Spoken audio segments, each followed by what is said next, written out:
সুদূর ঢাকা থেকে আগত শীর্ষ আলেমে দ্বীন, তরুণের অহংকার, সুমধুর কণ্ঠে অধিকারী হযরত মৌলানা নাজমুল হক আজমি সাহেব, মারকাজুল হুদা ইসলামিয়া বাংলাদেশ ঢাকা। হুজুরকে হুজুরের মূল্যবান আলোচনা পেশ করার জন্য বিশ্ব হুজুর পক্ষ থেকে অনুরোধ জানাচ্ছি। আসসালামু আলাইকুম ওয়া রাহমাতুল্লাহি ওয়া বারাকাতুহু। ওয়া আলাইকুম আসসালাম ওয়া রাহমাতুল্লাহি ওয়া বারাকাতুহু। আলহামদুলিল্লাহ আলহামদুলিল্লাহি ওয়া কাফা ওয়া সালামুন আলা ইবাদিহিল্লাযীনা ইসতাফা। أما بعد فأعوذ بالله من الشيطان الرجيم. بسم الله الرحمن الرحيم. قل يا عبادي الذين أسرفوا على أنفسهم لا تقنطوا من رحمة الله إن الله يغفر الذنوب جميعا إنه هو الغفور الرحيم.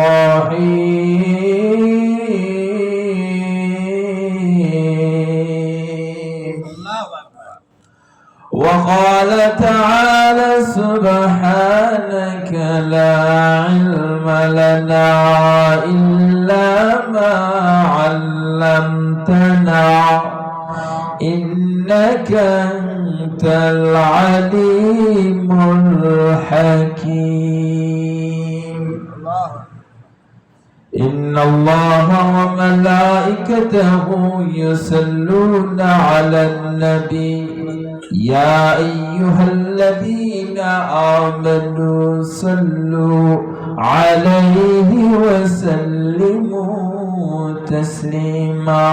صلى الله على محمد صلى الله عليه وسلم. بلغ العلا بكماله كشف الدجى بجماله حسنت جميع خصاله. صلوا عليه وآله.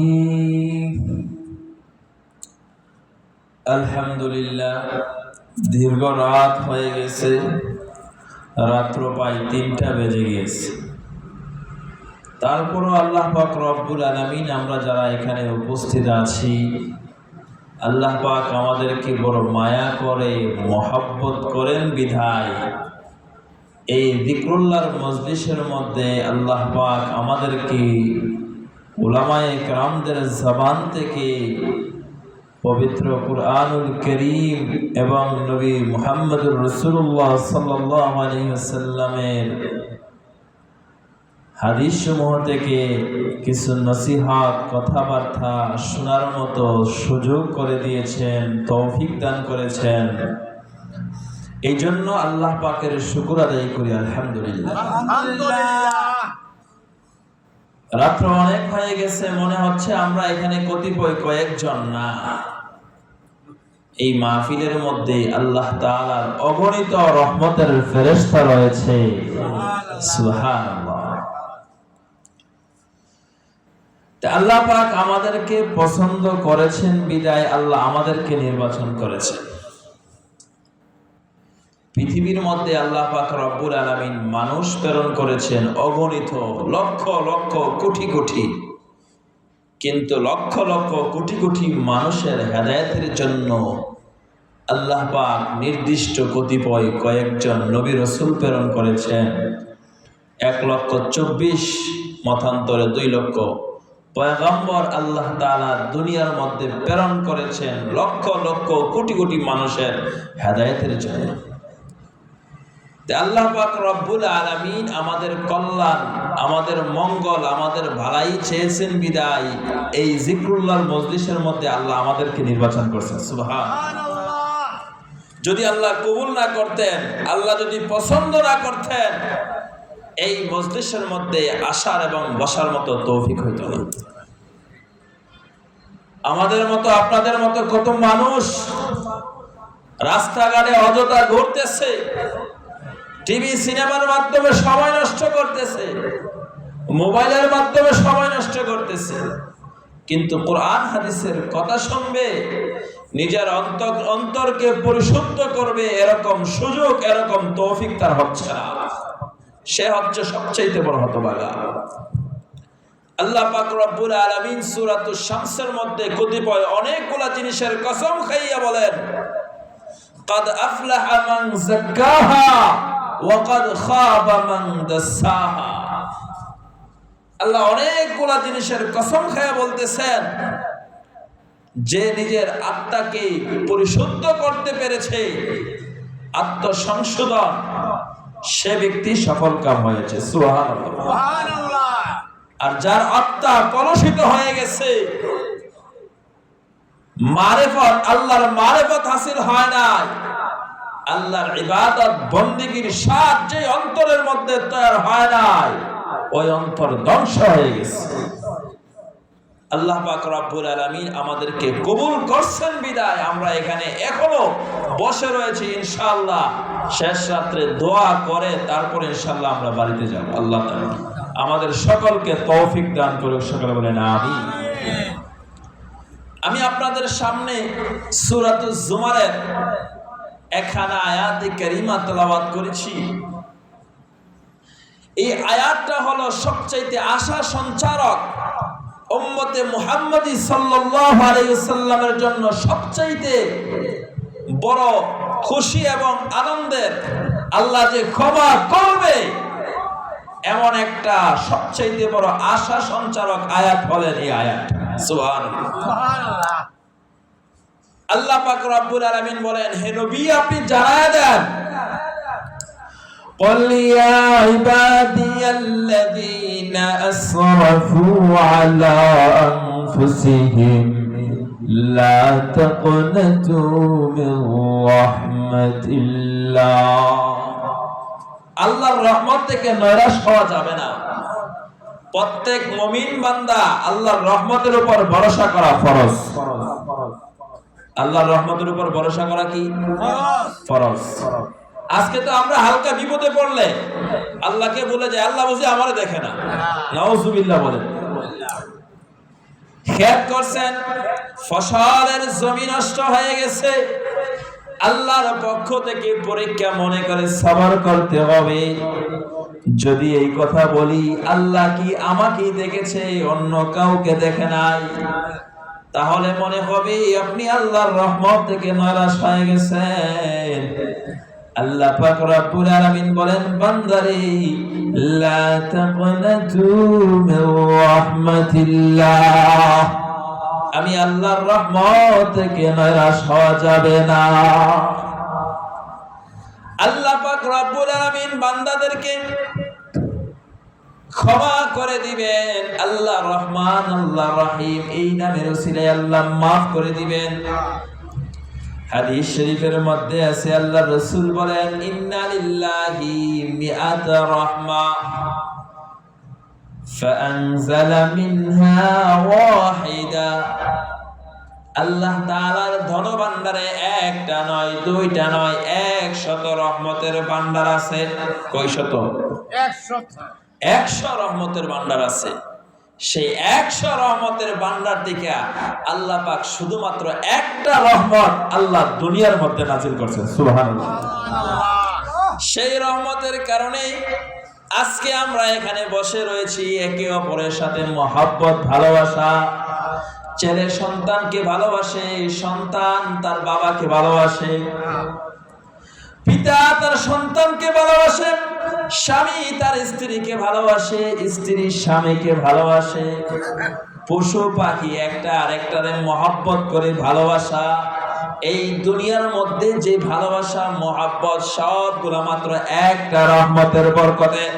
কয়টা রহমতের বরকতে? আর আল্লাহ পাক রব্বুল আলামিন আমাদেরকে ক্ষমা করার জন্য 99টা রহমতের ভান্ডার আখিরাতে রেখে দিয়েছে। বান্দা আসবা, আমি আল্লাহ উসিলা করে তোমাদেরকে মাফ করে দেব। সুবহানাল্লাহ। সেই আল্লাহর রহমত ভালোবাসা আমরা আপনারা যারা বিবাহ করেছেন, স্বামী স্ত্রীর মহব্বত, এটাও আল্লাহর রহমত। আল্লাহর নিদর্শনের একটা নিদর্শন হইল স্বামী স্ত্রীর ভালোবাসা। আল্লাহ পাক রব্বুল আলামিন সূরাতুর রুমের মধ্যে বলেন, وَمِنْ آيَاتِهِ أَنْ خَلَقَ لَكُم مِّنْ أَنفُسِكُمْ أَزْوَاجًا لِتَسْكُنُوا إِلَيْهَا وَجَعَلَ بَيْنَكُم مَّوَدَّةً وَرَحْمَةً إِنَّ فِي ذَلِكَ لَآيَاتٍ لِقَوْمٍ يَتَفَكَّرُونَ।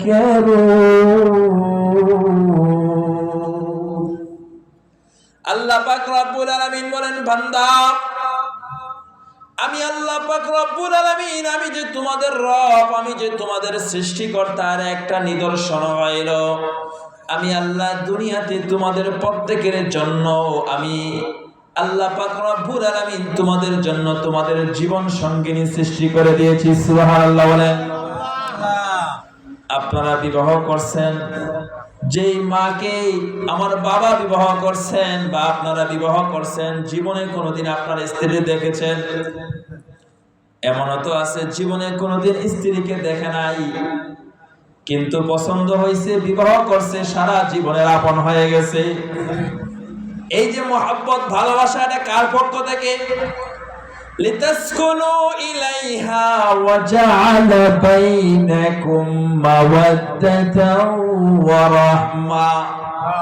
স্বামী স্ত্রীর মহব্বত ভালোবাসা, এটাও আল্লাহ তাআলার পক্ষ থেকে রহমত। আল্লাহ এটার মধ্যে রহমত দান করছে। হযরতে ফাতেমা রাদিয়াল্লাহু তাআলা আনহা, নাম শুনছেন? কে তিনি? হযরতে আলী রাদিয়াল্লাহু তাআলা আনহুর সহধর্মিণী, জান্নাতের যুবকদের সর্দার হযরতে হাসান হযরতে হুসাইনের মা,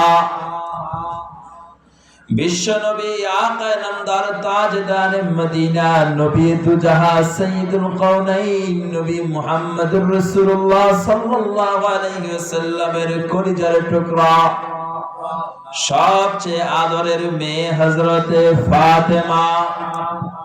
আল্লাহর নবী দুনিয়া থেকে বিদায় হয়ে গেছে। হযরতে ফাতেমা রাদিয়াল্লাহু তাআলা আনহা দুনিয়া থেকে বিদায় হয়ে যাবে।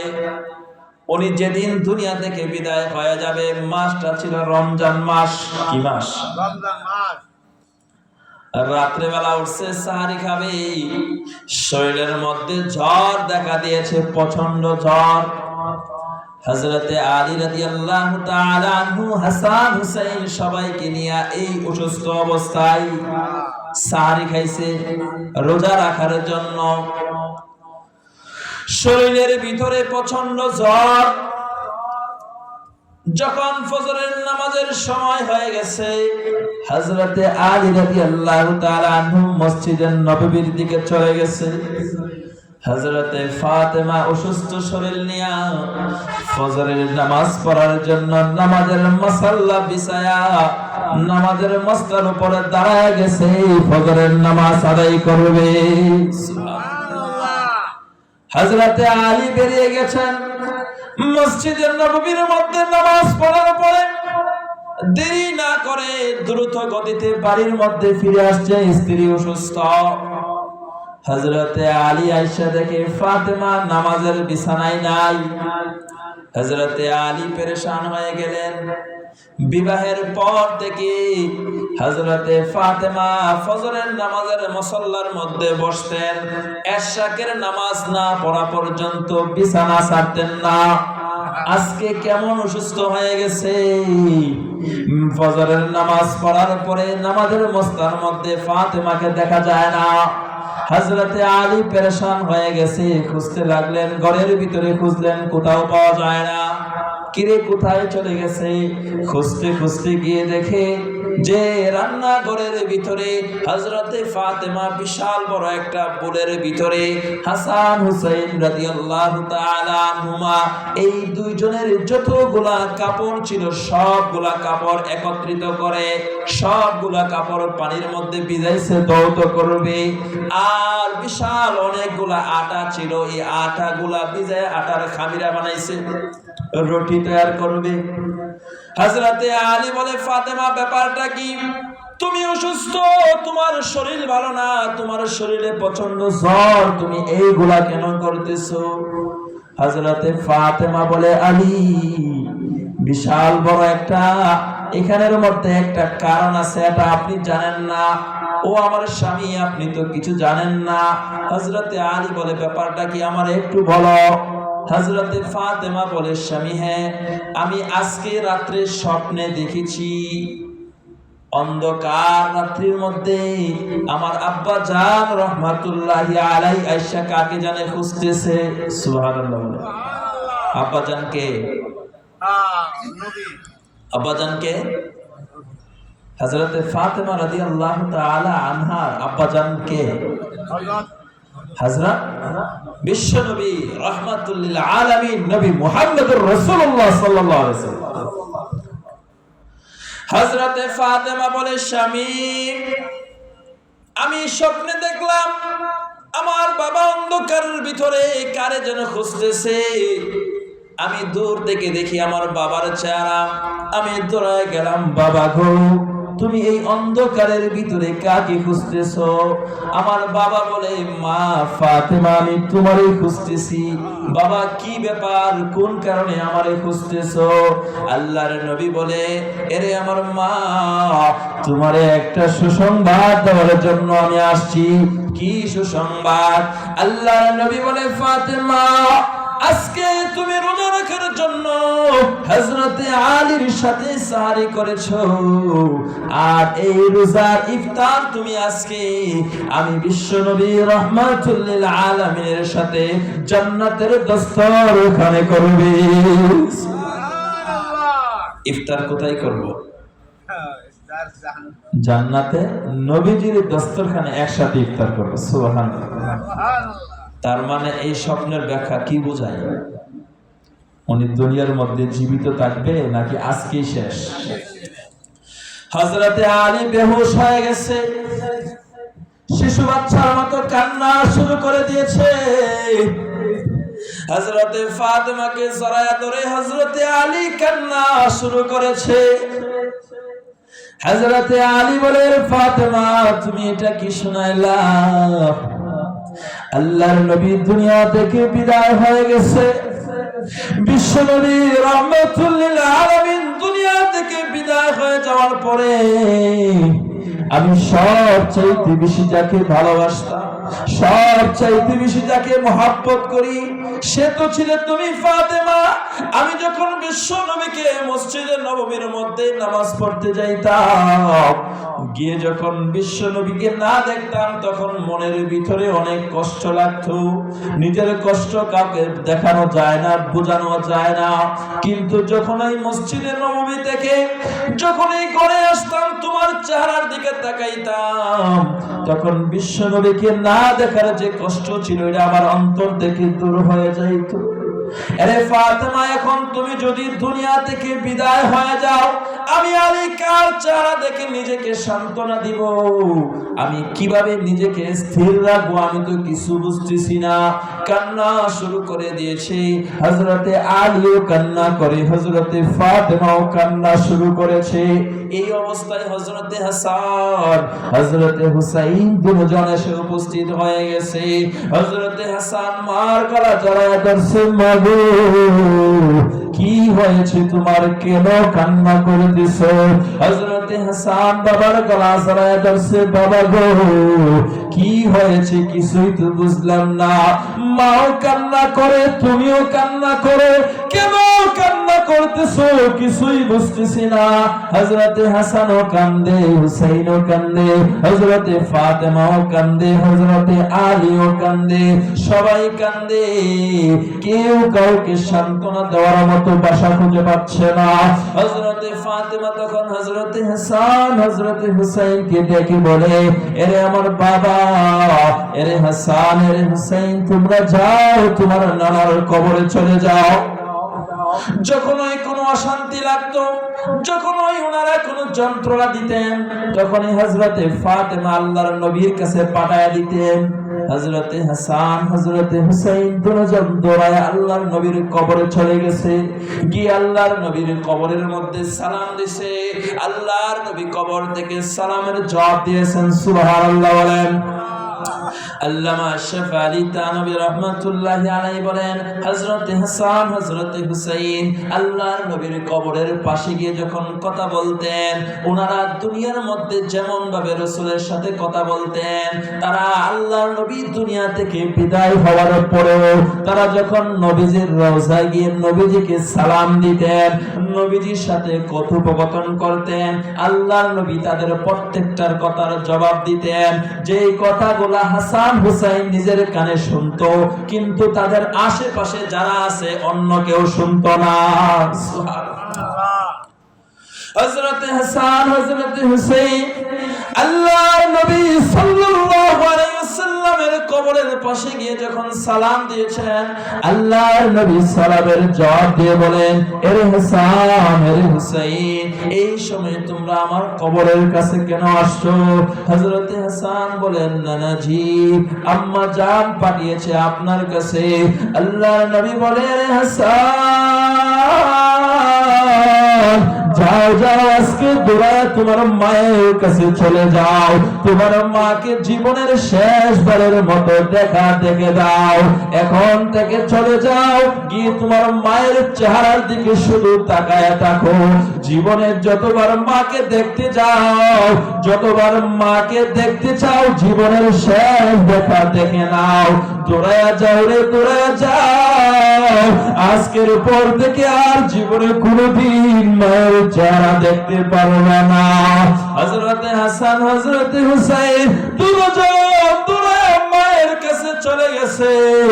মাকে গিয়ে বলে, মা গো তুমি কেন কান্না করতেছিলে, কিছুই তো আমাদেরকে বলনি, কিন্তু আমাদের নানা জান আমাদেরকে সব কিছু বলে দিয়েছে। মাগো তুমি জীবনের জন্য আমাদেরকে ছেড়ে চলে যাইবা, আজকের পর থেকে জীবনে আর কোনোদিন তোমার চেহারা দেখতে পারবো না। এই কথা বলে হাসান হুসাইন জীবনের শেষবারের মতো মায়ের চেহারার দিকে তাকায়া কান্না শুরু করেছে। হাসানও কান্দে, হুসাইনও কান্দে, হযরতে ফাতেমাও কান্না শুরু করে দিয়েছে। আজকের পর থেকে মনে হয় আর কোনোদিন সন্তান তার মায়ের চেহারা দেখবে না, মাও সন্তানের চেহারা দেখবে না। এরকম ভাবে সময় যাইতে যাইতে জোহরের নামাজের সময় হয়ে গেছে। জোহরের নামাজের পরে হযরতে ফাতেমা রাদিয়াল্লাহু তাআলা আনহার শরীরটা অনেক অসুস্থ হয়ে গেছে, জ্বর প্রচন্ড রকম ভাবে বেড়ে গেছে। হযরতে ফাতেমা বিছানায় শুয়ে পড়েছে। এমন সময় হযরতে ফাতেমা হযরতে হুসাইন রাদিয়াল্লাহু তাআলা আনহুকে ডেকে বলে, এরে বাবা হুসাইন, তোমার বাবা হযরতে আলীকে ডেকে নিয়ে আসো। হযরতে আলী রাদিয়াল্লাহু তাআলা আনহু আসতেন, হযরতে ফাতেমার মাথার সামনে বসতেন। বসার পরে হযরতে ফাতেমা বলে, স্বামী, হ্যাঁ, আপনার কাছে আমার কয়েকটা আবদার রয়েছে। এক নম্বর আবদার হইল, এরে আমার স্বামী, আমার বাবা আপনার কাছে আমাকে বিবাহ দিয়েছিল। আপনি আমার প্রাণের স্বামী, যেমন ভাবে আপনার খেদমত করা দরকার, যেমন ভাবে আপনার হুকুম পালন করা দরকার ছিল, আমি ফাতেমা সেইভাবে আপনার হুকুম পালন করতে পারি নাই, সেইভাবে আমি চলতে পারি নাই। এই জন্য আমার স্বামী, আমি নিশ্চিত দুনিয়া থেকে বিদায় হয়ে যাব, কারণ আমি ইফতার গিয়ে আমার বাবার সাথে জান্নাতি দস্তরখানে করব। আমি চাই না আপনি আমার উপরে কোনো কষ্ট থেকে কাল হাসরের ময়দানে আল্লাহর সামনে আমি আসামি হয়ে দাঁড়ায়া যাই। আমি যদি আল্লাহ তাআলার সামনে আসামি হয়ে দাঁড়ায়া যাই, আমার বাবা হাজার হাজার মানুষের সামনে আমার বাবার জন্য এটা অনেক বড় লজ্জাজনক। ওগো আমার স্বামী, আমি আপনার কাছে ক্ষমা চাই, মেহেরবানি করিয়া আমারে আপনি মাফ করিয়া দেন।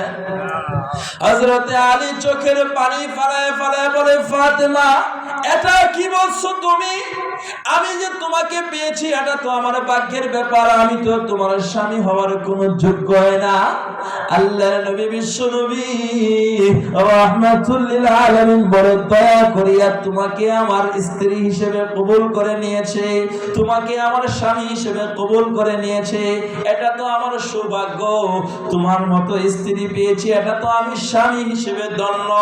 আমিও তো তোমাকে বিবাহ করার পরে কোনোদিন 3 বেলা ভালো করে খাবার দিতে পারি নাই, ভালো একটা বিছানার মধ্যে শোয়াইতে পারি নাই, তোমাদের যেমন ভাবে রাখা দরকার ছিল এমন ভাবে রাখতে পারি নাই। এরে আমার আদরের স্ত্রী, দুনিয়া থেকে তুমিও বিদায় হয়ে যাবে, আমিও বিদায় হয়ে যাব। শেষবারের মতো আমিও তোমার কাছে ক্ষমা চাই, তুমি আমারে মাফ করে দাও।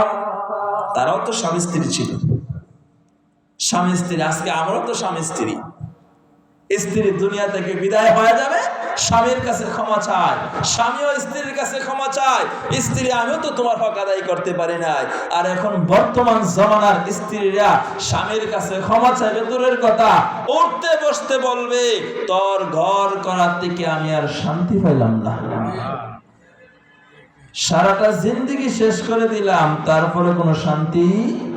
অথচ আপনি আপনার স্ত্রীকে খুশি রাখার জন্য, আপনার সন্তানকে সুখে রাখার জন্য রাত দিন পরিশ্রম করে, কত মেহনত, হাড় ভাঙ্গা মেহনত করে তাদেরকে 3 বেলা খানা জোগাইতেন, 3 বেলা খানা খাওয়াইছেন, কত তাদের সুখে রাখার জন্য কত কষ্ট করেছেন।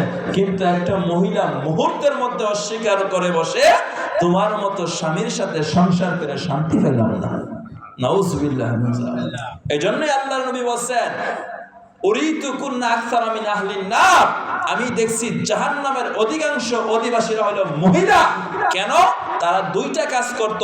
1 নম্বর কাজ ছিল তারা স্বামীর প্রতি অকৃতজ্ঞ ছিল, এই জন্য তারা জাহান্নামের সংখ্যা তাদের বেশি হবে। আল্লাহ পাক রব্বুল আলামিন এই সমস্ত স্বামীর, এই সমস্ত অবাধ্য মহিলাদেরকে বাধ্য হওয়ার মতো তৌফিক দান করুক। সকলে বলেন আমিন। তাহলে আমি বলছিলাম আল্লাহর রহমত, এখনো সময় আছে, আমরা যারা স্বামীর অকৃতজ্ঞ, আমরা এখনো সময় আছে স্বামীর কাছে ক্ষমা চেয়ে নিব। কারণ হাদিসের মধ্যে আছে, স্বামী যদি স্ত্রীর প্রতি অসন্তুষ্ট থাকে, ওই স্ত্রীর ঠিকানা জাহান্নাম, আর স্বামী যদি স্ত্রীর প্রতি সন্তুষ্ট থাকে, ওই স্ত্রীর ঠিকানা জান্নাত। সুবহানাল্লাহ। এখন যদি কেউ জান্নাতে যাইতে চায়, স্বামীর কাছে ক্ষমা চাবে, স্বামীকে সন্তুষ্ট রাখবে। আর যদি মনে করে যে না, আমি জাহান্নামে যাব, ইচ্ছা মতো স্বামীর কষ্ট দাও, কোনো সমস্যা নেই। হাদিস শরীফের মধ্যে আছে, আল্লাহর নবী বলেন, কোন স্ত্রী যদি কোন স্বামীকে কষ্ট দেয়, তখন জান্নাতের যে সমস্ত হুররা রয়েছে, তখন তারা ওই দুনিয়ার স্ত্রী লোকটাকে লক্ষ্য করে বলে, আরে তোমার এই স্বামীকে তোমার কাছে আমরা কিছুদিনের জন্য আমানত দিয়েছি, তুমি তার আর কষ্ট দিও না, সে দুনিয়া থেকে বিদায় হওয়ার পরে আমাদের কাছে চলে আসবে। সুবহানাল্লাহ। তুমি স্বামীরে কষ্ট দাও, কিন্তু জান্নাতি হুররা স্বামীকে নেওয়ার জন্য তারা অপেক্ষা করতেছে কখন স্বামী আসবে আর তারা নিয়ে যাবে। সুবহানাল্লাহ। এই জন্য আমাদেরকে স্বামীর প্রতি সন্তুষ্ট থাকতে হবে। এই যে আজকের ইসলাহি মাহফিল, আমরা যে হুজুরের কাছে আসছি, হুজুরের কাছে আসার মূল উদ্দেশ্য কি? নিজেকে ইসলাহ করা, নিজেকে আত্মশুদ্ধি লাভ করতে হবে। আত্মশুদ্ধি লাভ করতে গেলে 1 নম্বর আপনি কি করতে হবে? স্বামীর হুকুম পালন করতে হবে, স্বামীকে মানতে হবে। এখন সব দোষ শুধুমাত্র স্ত্রীদের এরকম না, কিছু স্বামীও আছে স্ত্রীদের হক আদায় করে না। যদি আপনি পরিপূর্ণভাবে স্ত্রীর হক আদায় না করতে পারেন, আপনিও আল্লাহর কাছে জবাবদিহিতা করতে হবে। স্ত্রী যদি স্বামীর আদেশ পালন না করে, সেও আল্লাহর কাছে জবাবদিহিতা করতে হবে। এই জন্য আল্লাহ পাক রব্বুল আলামিন কুরআনে কারীমের যে আয়াত আপনাদের সামনে তেলাওয়াত করছি, আল্লাহ বলেন যে বান্দা আমার রহমত থেকে নৈরাশ হয়ো না, নিশ্চয়ই আমি আল্লাহ তাআলা তোমাদের সবার গুনাহ মাফ করে দেব, কারণ আমি আল্লাহ ক্ষমাশীল, আমি আল্লাহ হলাম দয়ালু। সুবহানাল্লাহ বলে। তাহলে এখন আজকে রাত্রটা আমরা আল্লাহর কাছে তওবা করব, জিন্দেগীর সকল গুনাহ খাতার জন্য আল্লাহর কাছে ক্ষমা চাইব, কারণ আল্লাহ নিজে ঘোষণা দিয়েছেন আল্লাহ মাফ করে দিবেন। সুবহানাল্লাহ। আজকে আমরা পিসা হুজুরের কাছে আমরা যারা বায়াত, আমরা যারা এখানে আসছি, হুজুরে শেষ রাত্রে কিছুক্ষণ পরে তাহাজ্জুদের নামাজ পড়া হবে, জিকির আজকার করা হবে, তারপরে দোয়া হবে ইনশাআল্লাহ। এর মাধ্যমে এই দোয়ার সময়, জিকিরের সময় আজকে হুজুরের কাছে আমরা সবাই তওবা করব। আল্লাহ, জিন্দেগিতে যত গুনাহ করেছি সকল গুনাহের উপর লজ্জিত হইয়া আমি তওবা করতেছি, আল্লাহ তুমি মাফ করে দাও। সুবহানাল্লাহ। হাদিসের মধ্যে আছে আত-তাইবু কামাল্লা যামবা লাহু, তওবাকারী ব্যক্তি এরকম যেন তার কোনো গুনাহই নাই। সুবহানাল্লাহ বলে। তাহলে আমরা পারবো তো ইনশাআল্লাহ। আল্লাহ পাক রব্বুল আলামিন যেই কথাগুলো বললাম, এই কথাগুলোর উপর আমল করার তৌফিক দান করো। রাত্র অনেক হয়ে গেছে, আর অনেক উলামায়ে কেরাম আছে, এটা হলো সবচেয়ে বড় সৌভাগ্য। এই যে আপনারা এখানে বসে আছেন, উলামায়ে কেরাম আসতেছে, ওনাদের চেহারার দিকে তাকাইলে আল্লাহ সগীরা গুনাহ মাফ করে দিবেন। সুবহানাল্লাহ। এই জন্য এটা আল্লাহ তাআলার অনেক বড় একটা খাস রহমত। এখন আপনাদের সম্মুখে উপস্থিত আছেন আমাদের পিসা হুজুরের অন্যতম খলিফা হযরত মাওলানা মুহিবুর রহমান আরিফি সাহেব, এক মাদ্রাসার প্রতিষ্ঠাতা প্রিন্সিপাল, অনেক বড় বুজুর্গ। গত বছর প্রতি বছরে শেষ রাতে জিকির করে আপনাদেরকে নিয়ে, তো উনি এখন আপনাদেরকে নিয়ে কিছু নসিহত করবেন, জিকির করবেন। তারপরে ইনশাআল্লাহ আমাদের পিসা হুজুরের বড় সাহেবজাদা হুজুর খেলাফত দিয়েছেন, আপনারা সবাই জানেন। হুজুরের বড় সাহেবজাদা হযরত মাওলানা মুফতি জুবাইর আহমদ কাসিমি সাহেব দামাত বারকাতুহু, হযরত আসবেন, আয়েশা আপনাদেরকে নিয়ে জিকির করবেন, তারপরে আপনাদেরকে কিছু নসিহত করবেন। তারপরে হুজুরের দ্বিতীয় সাহেবজাদা হযরতুল আল্লামা মুফতি জুবাইর, মুফতি সালেহ আহমদ সাহেব দামাত বারকাতুহু, উনিও আসবেন, আপনাদেরকে নিয়ে কিছু নসিহত করবেন, জিকির করবেন। কারণ হুজুর আমাদের সকলের মুরব্বী। এখন হুজুর আলহামদুলিল্লাহ, হুজুরের যে সমস্ত ছেলে আছে, বড় ছেলে, মেজু ছেলে, ছোট ছেলে, আলহামদুলিল্লাহ সবাই যোগ্য। আলহামদুলিল্লাহ। হুজুরের জীবদ্দশায় ওনাদেরকে হুজুরের পক্ষ থেকে খেলাফত দিয়ে গেছে। আলহামদুলিল্লাহ। এটা তো অবশ্যই একটা বড় বুজুর্গিয়তের আলামত। বুজুর্গরা যারা অনেক সময় যাদেরকে খেলাফত দেয়, এমনিতেই খেলাফত দিয়ে দেয় না, তারা তাদের অন্তরের চক্ষু দ্বারা অনেক কিছু দেখে, ভবিষ্যৎ অনুধাবন করার পরেই তারা খেলাফত দেয়। তাহলে এটা আল্লাহর পক্ষ থেকে ইলহাম হয়েছে। এই জন্য আমরা সবাই এখন থেকে আমাদের জানা আছে ইনশাআল্লাহ। তাহলে হুজুরের বড় ছেলে আলহামদুলিল্লাহ হুজুরের পক্ষ থেকে এজাজত প্রাপ্ত, হুজুরের মেজু ছেলে আলহামদুলিল্লাহ হুজুরের পক্ষ থেকে এজাজত প্রাপ্ত। অবশ্যই আমরা ওনাদের কাছ থেকে সবক শিখব, ওনাদের কাছে যে কোনো মাসলা মাসাইল আমরা জানার জন্য চেষ্টা করব। এখন থেকেই আমরা ইনশাআল্লাহ ওনাদের সাথে সম্পর্ক রাখবো। পারবো তো ইনশাআল্লাহ? আল্লাহ পাক রব্বুল আলামিন আমাদের সকলকে কোরআন হাদিসের উপর আমল করে এবং আমাদের অন্তরকে পরিপূর্ণভাবে আত্মশুদ্ধি করার মতো তৌফিক দান করো।